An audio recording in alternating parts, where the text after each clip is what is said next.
অবশেষে খুলে দেওয়া হচ্ছে সেই প্রবাল দ্বীপ সেন্ট মার্টিন, কিন্তু সরকারের পক্ষ থেকে রয়েছে নানা শর্ত।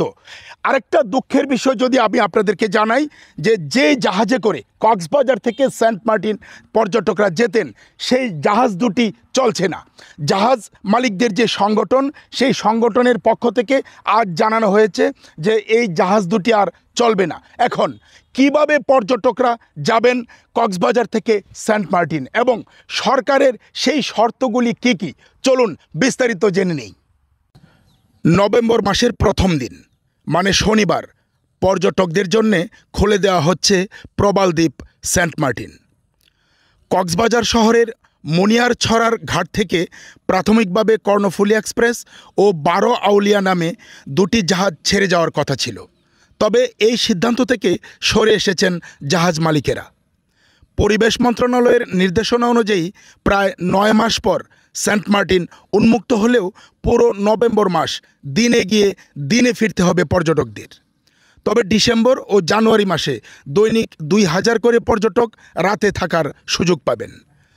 জাহাজ মালিকদের সংগঠন জানিয়েছে শনিবার থেকে সেন্ট মার্টিনের উদ্দেশ্যে কোনো জাহাজ ছেড়ে যাবে না। তারা আরও জানায় ট্যুরিজম বোর্ডের সফটওয়্যার ওপেন হয়নি, আর দিনে গিয়ে দিনে ফেরত আসার সিদ্ধান্ত পর্যটক পাওয়া যাবে না। সেজন্য 1 নভেম্বর থেকে সেন্ট মার্টিন কোনো জাহাজ যাবে না। তবে গত বছরের মতো ডিসেম্বর ও জানুয়ারি মাসে জাহাজ চালানোর প্রস্তুতি চলছে। এদিকে পরিবেশ মন্ত্রণালয়ের প্রজ্ঞাপনে বলা হয়েছে, বাংলাদেশ অভ্যন্তরীণ নৌ পরিবহন কর্তৃপক্ষ পরিবেশ, বন ও জলবায়ু পরিবর্তন মন্ত্রণালয়ের অনুমোদন ছাড়া সেন্ট মার্টিন দ্বীপে কোনো নৌযান চলাচলের অনুমতি দিতে পারবে না। এছাড়া পর্যটকদের অবশ্যই বাংলাদেশ ট্যুরিজম বোর্ডের স্বীকৃত ওয়েব পোর্টালের মাধ্যমে অনলাইনে টিকিট কিনতে হবে। প্রতিটি টিকিট ট্রাভেল পাস ও কিউআর কোড থাকবে। কিউআর কোড ছাড়া টিকিট নকল হিসাবে গণ্য হবে। প্রজ্ঞাপনে আরও জানানো হয়, দ্বীপে ভ্রমণের সময়সূচি ও পর্যটক উপস্থিতিও এবার কঠোরভাবে নিয়ন্ত্রিত থাকবে।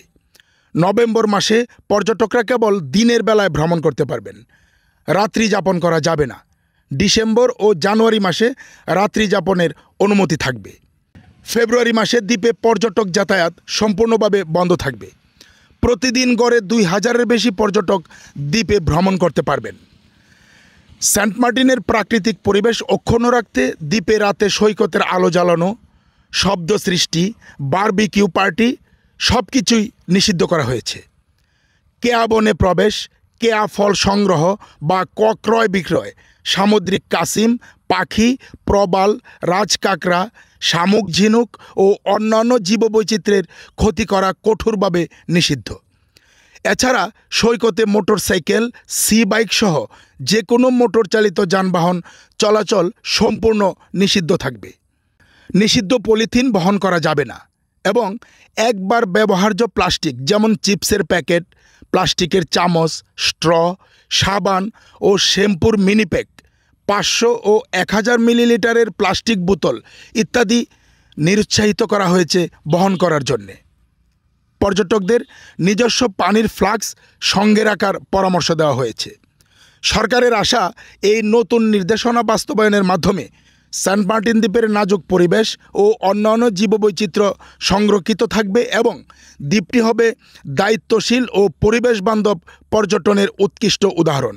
তবে প্রশাসন সূত্রে জানা গেছে, সেন্ট মার্টিন যাত্রার ক্ষেত্রে সরকারি সিদ্ধান্ত বাস্তবায়নে কাজ করবেন তারা।